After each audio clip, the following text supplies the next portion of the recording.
धनात धर्मः तथा सुखम। धन वही सुख का कारक होता है जो धर्म के मार्ग से व्यय होता है। एक दौर था मान्यवर जब भारत की अर्थव्यवस्था का मजाक उड़ाया जाता था। क्या कहा जाता था? ये 2% से ऊपर कभी ग्रो ही नहीं कर सकते। इसको कहा जाता this is the Hindu growth rate. मगर जब से हम लोग आए हैं अब ये 7.8% की हिंदुत्व की ग्रोथ रेट है, क्योंकि अब वो लोग आए हैं जो हिंदुत्व में विश्वास करते हैं। सुमति कुमति सबके उड़ रही, नाथ पुराण निगम यह कहीं, जहां सुमति तहां संपत्ति नाना, जहां कुमति तहां विपत्ति निधान। हम सब चाहते हैं कि भारत वर्ल्ड की नंबर 1 की इकोनॉमी बने और मां लक्ष्मी की कृपा इस देश पे बनी रहे, पर मां लक्ष्मी भी कमल पर ही विराजती। हमें इल्जाम मत दीजिए, बहुत अफसोस होता है, बड़ी तरकीब से कश्ती यहां तक लेके आए हैं, बदल देते हैं हम दरिया की लहरें अपनी हिम्मत से, आंधियों में भी अक्सर चिराग हमने जलाए। मैं यहां पर यह कहना चाहता हूं कि वर्तमान समय में यदि हम देखें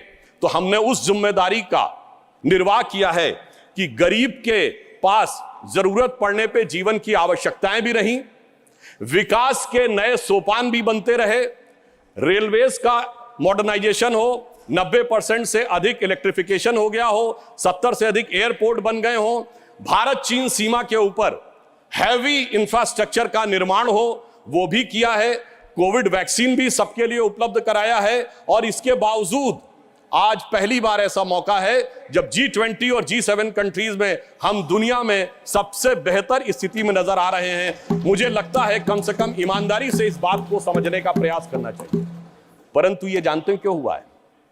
कारण यह है कि प्रधानमंत्री श्री नरेंद्र मोदी जी इस बात को भली भांति उन्होंने समझा कि उनका धन को किस मार्ग से व्यय करना चाहिए। मैं कोट करता हूं, हमारे धर्मशास्त्रों में कहा गया है, धनात धर्मः तथा सुखम। धन वही सुख का कारक होता है जो धर्म के मार्ग से व्यय होता है। यानी जो जिसका धर्म है उसको सही दिशा में, गरीब के लिए, विकास के लिए। मगर क्या बताएं मान्यवर, जो लोग धर्म के समूल नाश का संकल्प लेते हो उनके लिए जो संपत्ति है वो भी विपत्ति बन जाती है और वो सुख कारक बनने के रास्ते पर नहीं चल पाती है। परंतु मैं कहना चाहूंगा कि मोदी जी के नेतृत्व में उन्होंने जैसी युक्ति बनाई है उस कारण से जो आर्थिक विपत्ति थी वो अब संपत्ति की तरफ बढ़ती हुई नजर आ रही है। अब यहां पर मैं एक और बात भी कहना चाहूंगा मान्यवर, कई बार लोग ये कहते हैं कि साहब आप लोग आर्थिक विषय की बात करते हैं, मगर मैं ध्यान दिलाना चाहूंगा कई बार आर्थिक विषयों की बात करते करते लोग किसी दूसरे विषय पे चले जाते थे। मैं ये याद दिलाना चाहता हूं कि एक दौर था मान्यवर जब भारत की अर्थव्यवस्था का मजाक उड़ाया जाता था। क्या कहा जाता था? ये 2% से ऊपर कभी ग्रो ही नहीं कर सकते। इसको कहा जाता this is the Hindu growth rate. ये कह के हमारा मजाक उड़ाया जाता था कि ये कभी 2% से ऊपर ग्रो नहीं कर सकते मान्यवर। मगर जब से हम लोग आए हैं, यानी जो लोग कहते हैं कि उन्हें हिंदू ग्रोथ रेट ज्यादा अच्छी लगती थी, अब यह 7.8% की हिंदुत्व की ग्रोथ रेट है, क्योंकि अब वो लोग आए हैं जो हिंदुत्व में विश्वास करते हैं। और मैं ये भी एक याद दिलाना चाहता हूं, इसे कोई संयोग माने या दैवयोग माने, मान्यवर जब भारत स्वतंत्र हुआ, इस बार की दीपावली के लिए मैं एक और बात भी कहना चाहूंगा, एक नया परिवर्तन भारत का जानते कैसे आया? यह सब कुछ जनता के सहयोग, समर्थन और मोदी जी की युक्ति के साथ तो हो ही रहा है, एक नया स्वरूप भी भारत का उभर रहा है। वो क्या है? जब मान्यवर देश आजाद हुआ तो उस समय भारत की अर्थव्यवस्था पे ताला लगा हुआ था। हमारे तुरंत विपक्षी लोग कहते साहब कुछ था नहीं, बहुत कुछ हम कर नहीं सकते थे। और जब ताला खुला उस समय श्री राम लला विराजमान भी ताले में ही थे। जैसे ही राम मंदिर का आंदोलन शुरू हुआ, अर्थव्यवस्था के अंदर भी नया परिवर्तन शुरू हुआ। 90 से 92 का ही दौर है अर्थव्यवस्था में भी बदलाव का, भारत की अर्थव्यवस्था के खुलने का, भारत की राजनीति की व्यवस्था के भी बदलने का। और यही वो दौर है जिस समय विवादित ढांचा भी गिरा और नेहरूवियन मॉडल भी समाप्त हुआ। यानी अगर आप देखें तो वो दौर था जब फॉरेन एक्सचेंज रिजर्व भी 1 बिलियन पे था। परंतु मैं ये याद दिलाना चाहता हूं, कुछ लोग लगेगा ये तुलना है क्या, तो मैं ये भी याद दिलाना चाहता हूं, उसके बाद एक बड़ा दौर आया जब 2003-4 में, आप याद करिए, हम करंट अकाउंट सरप्लस कंट्री बने। 2003-4 के चौथे क्वार्टर में हम सबसे तेजी से बढ़ने वाली अर्थव्यवस्था हुई और इंडिया सक्सेस स्टोरी 2003-4 में कही जाने लगी।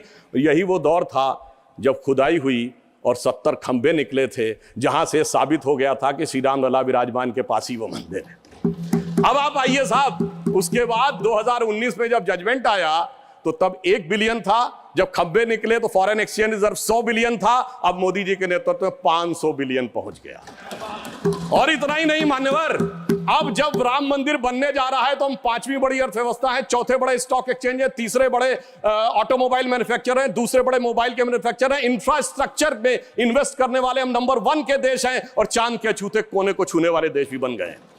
और अब अगर आप देखें तो हम G20 में सबसे ऊपर बढ़ते चले जा रहे हैं। यह कह के मैं सिर्फ यह बताना चाहता हूं, कुछ ऐसे संयोग होते हैं जिनको देखने के लिए एक अलग दृष्टि चाहिए, जिसके लिए रामचरितमानस में एक चौपाई है कि सुमति कुमति सबके उर रहाई, यानी अच्छी मति और बुरी मति सबके मन में रहती है। नाथ पुराण निगम यह कहीं, ये पुराण और उपनिषद ये बताते हैं, और जहां सुमति तहां संपत्ति नाना, जहां कुमति तहां विपत्ति निधाना। तो इसलिए जो जो हम धनात धर्मात तथा सुखम की दृष्टि के साथ संपत्ति बढ़ते गए, वहां इस देश में संपत्ति आती गई। On the lighter note and on the serious note मैं ये भी कहना चाहूंगा, हम सब चाहते हैं कि भारत वर्ल्ड की नंबर 1 की इकोनॉमी बने और मां लक्ष्मी की कृपा इस देश पे बनी रहे, पर मां लक्ष्मी भी कमल पर ही विराजती हैं। और मैं अंत में यह कहना चाहता हूं कि इस बात को भली भांति समझ लीजिए, आप जितने आरोप प्रत्यारोप मोदी जी के ऊपर लगाते हैं, आप देखिए पूरी दुनिया में एक सुनामी आई हुई है। चाइना अमेरिका जैसे देश जूझ रहे हैं। ब्रिटेन में यह कहा जाता है कि जब जाड़े का मौसम आ गया है कि they have hardly money either to heat और टू ईट, यानी या तो खा लो या बिजली का बिल पेमेंट कर लो। उस दौर में, मैं अगल बगल वालों की बात नहीं कर रहा हूं कि श्रीलंका और पाकिस्तान में क्या हो गया। जनाब, हमारा कैप्टन कितनी कुशलता के साथ इस सुनामी से भरी लहरों में लेके जा रहा है, मगर क्या कह रहे हैं विपक्ष वाले, अरे अगल बगल के पलटे जहाजों को मत देखो, दूर दराज के डहते जहाजों को मत देखो, ये जहाज के अंदर मुझे कुछ हिचकोले क्यों नजर आ रहे हैं उसके ऊपर देखो। तो मैं उनके लिए कहना चाहूंगा अपनी सरकार की तरफ से, और देखिए यह भी एक संयोग है, जब मैंने राम मंदिर की बात कही, संयोग से इस समय हमारी वित्त मंत्री जी के नाम में भी सीता भी है, रमण भी है और निर्मल भी है, यानी नई दिशा में आगे बढ़ रहे हैं। तो हम मोदी जी की तरफ से आपको एक लाइन कहना चाहेंगे अर्थव्यवस्था पे, जो आप लोग कहते हैं कि हमें इल्जाम मत दीजिए, बहुत अफसोस होता है। हमें इल्जाम मत दीजिए, बहुत अफसोस होता है। बड़ी तरकीब से कश्ती यहां तक लेके आए हैं, बदल देते हैं हम दरिया की लहरें अपनी हिम्मत से, आंधियों में भी अक्सर चिराग हमने जलाए। और फिर मैं एक बिंदु और कहकर, एक पंक्ति और कह के बात को समाप्त करता हूं। G20 में जो लोगों ने देखा उससे बहुत साफ दिखाई पड़ रहा है कि अब हमारे साथी समझ पाए न समझ पाए, भारत की जनता उसे समझ रही है और वो उत्तरोत्तर उस दिशा में आगे आ रही है जो नए भारत का स्वप्न मोदी जी के नेतृत्व में साकार होता दिख रहा है।